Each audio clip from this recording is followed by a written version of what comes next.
For my capstone project, I decided to go on an adventure and travel to the Parowan Gap, Paiute Cultural Center, and in Cedar City, and the Fremont Indian State Park to learn about the petroglyphs and the people that created them.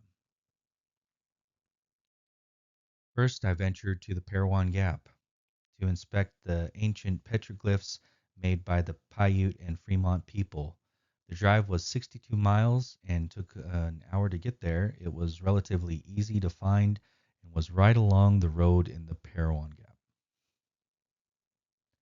The petroglyphs were very interesting and very pronounced for their age. Some of them were in very precarious areas. It would have been very difficult or even dangerous to create some of these carvings. They depicted animals and geometric symbols. Some were easily recognizable, others were harder to decipher. They include many symbols such as spirals, human figures, animals in geometric patterns, as well as depictions of celestial events. There seem to be long-horned sheep, snakes, and centipedes. There were also symbols depicting the sun in what's believed to be a timeline of their history. These symbols and carvings may have been used as astronomical markers, helping the Fremont people align their rituals with seasonal changes. Certain petroglyphs align with the positions of the sun or the moon during solstice, equinox, and other important timelines of the year. It is believed that the symbols have significant meaning to the Fremont and Paiute people.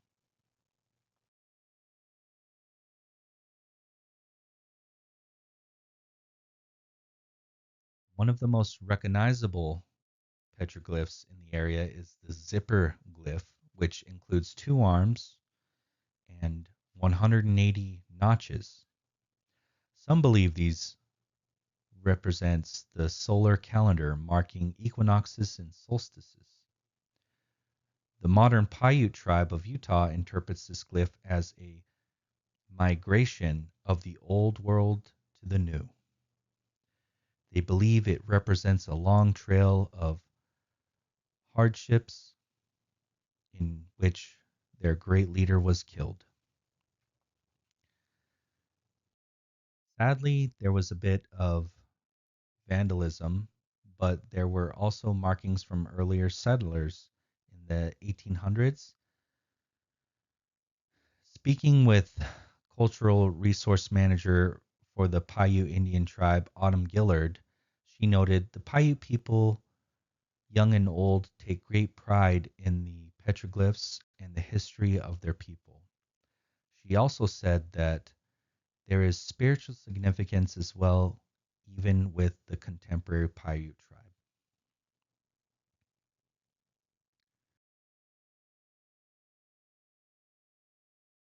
And that is the cultural center. From there, I drove to the Fremont Indian Museum, which is located near Seaver, Utah, and was about an hour drive from the Parowan Gap petroglyphs.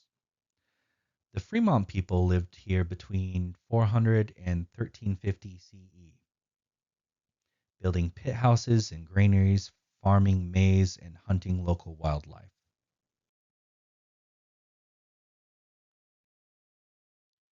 When the Fremont culture faded around 1350 CE, the southern Paiute people inherited these lands.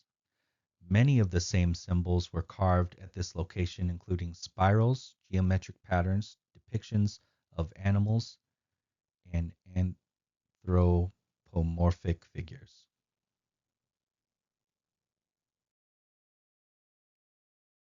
These figures, unique to Fremont art and often with trapezoidal bodies, can be interpreted as symbolic rather than literal depictions of humans.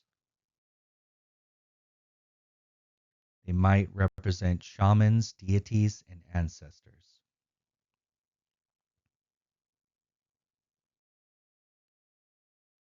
Spirals are one of the most common motifs and are often thought to symbolize circles of life, migration paths, or celestial patterns. They could also represent the passage of time, such as the movement of the sun across the sky or seasons across the year. Geometric shapes, zigzags, grids, and concentric circles may relate to water, boundaries, or celestial phenomena, like eclipses or solstices. These patterns might have been used as a language of symbols to convey knowledge of spiritual beliefs. Overall, I think both of these sites are wonderful representations of petroglyphs in the modern day and age, showing the symbolism and heritage of a wonderful people. I've always felt connected to them growing up here in southern Utah, and I think more people should go and see them while being respectful to the land.